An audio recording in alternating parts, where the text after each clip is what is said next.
છો મિત્રો, જય યોગેશ્વર, જય સ્વામિનારાયણ અને જય શ્રી કૃષ્ણ. હું છું શિલ્પા અને આપનું સ્વાગત છે શિલ્પાસ કિચન રેસિપીઝમાં. ઘણા લોકો કહે છે શિલ્પાબેન કિચનમાં રોજના કામ સરળતાથી થાય એવા નવા નવા ઉપાય બતાવો ને. તો બસ આજે લાવી છું એવી જ ઘણી બધી ધમાકેદાર કિચન ટિપ્સ જે તમારું રોજબરોજનું કામ કરશે એકદમ આસાન, ફાસ્ટ અને મજેદાર. ચાલો તો પછી હવે જઈએ સીધા સુપર કમાલની કિચન ટ્રીક તરફ. પરંતુ એ પહેલા ચેનલને સબસ્ક્રાઇબ કરી લેજો આવા જ નવા અને મજેદાર વિડીયો જોવા માટે. તો ચાલો શરૂ કરીએ. રોજ રસોઈ કરીએ છીએ પણ ધાણા કે કોથમરી ત્રીજે જ દિવસે સુકાઈ જાય છે ને તો ખાર આવે ને.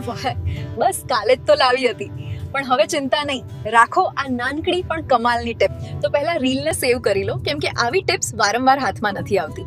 ધાણાને પહેલા ધોઈને હળવેથી સૂકવી લો, જાણે એને પ્રેમથી સંભાળી રહ્યા હોય. એરટાઇટ ડબ્બામાં મૂકી દો અને નીચે એક ટિશ્યુ પેપર રાખજો. એ ટિશ્યુ ભેજ શોષી લેશે, જેમ માં પોતાના ઘરને તાજું રાખે છે એમ.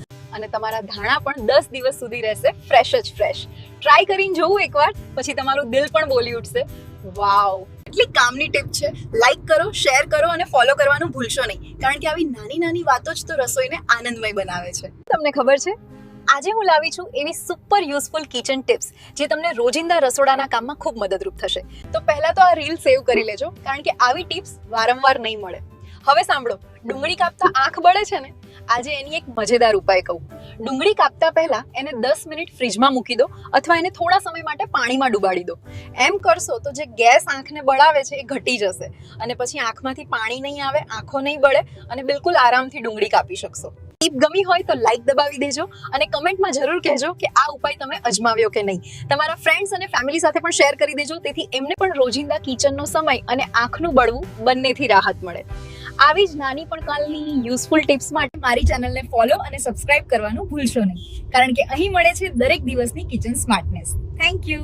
તમને ખબર છે, આજે હું એવી કિચન ટિપ્સ લઈને આવી છું જે રોજના તમારા જીવનને વધુ સરળ અને થોડી વધુ ખુશાલ બનાવી દેશે.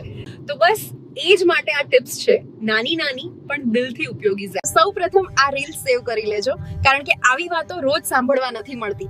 લસણને ઝડપથી કેવી રીતે ફોલી શકાય ખબર છે? ઘણા રસોઈમાં સમય ઓછો હોય છે અને લસણ છોલવામાં બહુ સમય જાય, પણ જો તમે લસણની કળીને માત્ર 10 સેકન્ડ માટે માઇક્રોવેવમાં મૂકો તો એની છાલ આપોઆપ છૂટી પડી જશે. સાથે જ હાથમાં લસણની સુગંધ પણ ઓછી આવશે. જોઈએ ને, આવો નાનો ઉપાય પણ કેટલો મોટો ફાયદો આપી જાય છે. મિત્રો, તમને મારી આ ટિપ્સ કેવી લાગી એ મને કમેન્ટમાં જરૂર લખજો, અને જો તમને થોડી પણ મદદ થઈ હોય તો એ તમારા ફેમિલી સાથે શેર કરવાનું ભૂલતા નહીં, કારણ કે જ્ઞાન વહેંચવાથી જ વધે છે. આવી જ નવી પ્રેમભરી અને ઉપયોગી ટિપ્સ માટે ચેનલને સબસ્ક્રાઇબ અને ફોલો કરવાનું ભૂલશો નહીં. Thank you guys. તમે જાણો છો, આજે હું એવી કિચન ટિપ્સ લાવી છું જે તમારી દિનચર્યાને ખૂબ જ સરળ બનાવી દેશે. ઘણીવાર આપણી પાસે બધું જ હોય છતાં પણ આ મારાથી કેમ નથી થતું એવું મનમાં આવે છે ને, તો બસ એ જ માટે આ ટિપ્સ છે, નાની નાની પણ બહુ કામની વાયદી. આ રીલ સેવ કરો, કારણ કે આવી ઉપયોગી ટિપ્સ વારંવાર સાંભળવા મળતી નથી. તમારે લીંબુમાંથી વધુ રસ કાઢવો છે તો ધ્યાનથી સાંભળો. લીંબુ કાપતા પહેલા તેને માઇક્રોવેવમાં 20 સેકન્ડ ગરમ કરો અથવા ટેબલ પર દબાવીને ગોળ ગોળ ફેરવો. તમે જોશો કે એમાંથી 1.5 ગણો રસ નીકળશે. આવો નાનો પણ એટલો મોટો ફાયદો આપે છે ને. મિત્રો, તમને મારી ટિપ્સ કેવી લાગી એ મને કમેન્ટમાં જરૂર કહેજો, અને જો તમને થોડું પણ ઉપયોગી લાગ્યું હોય તો એ તમારા ફ્રેન્ડ્સ અને ફેમિલી સાથે શેર કરવાનું ભૂલતા નહીં. જ્ઞાન વહેંચવાથી જ વધે છે. તો આવી જ નવી પ્રેમભરી અને ઉપયોગી ટિપ્સ માટે ચેનલને સબસ્ક્રાઇબ અને ફોલો કરવાનું ભૂલશો નહીં. ઘણા લોકોની કમેન્ટ હતી કે ગેસના બર્નર સાફ કરવાની રીત જણાવો, તો એમના માટે મસ્ત મજાની ટિપ્સ લાવી છું જે ખૂબ જ અસરદાર છે. પ્લાસ્ટિકના કે કાચના બાઉલમાં 2 ગ્લાસ પાણી લઈ લો અને એમાં 2 ઢાંકણા જેટલું હાર્પિક જે ટોયલેટ ક્લીનર છે એ નાખી પ્રોપર મિક્સ કરી લેવું. ત્યારબાદ ગેસના બર્નરને અડધી કલાક એમાં રાખી દો અને પછી વાસણ ઘસવાના લિક્વિડથી સાફ કરી નાખો. ખૂબ જ સરસ સાફ થઈ જાય છે. તમને મારી ટિપ્સ ગમી હોય તો લાઈક કરી ચેનલને સબસ્ક્રાઇબ અને ફોલો પણ કરી લેજો. Thank you. આવી બીજી ટિપ્સ સાથે ફરીથી મળીશું. ત્યાં સુધી બાય બાય.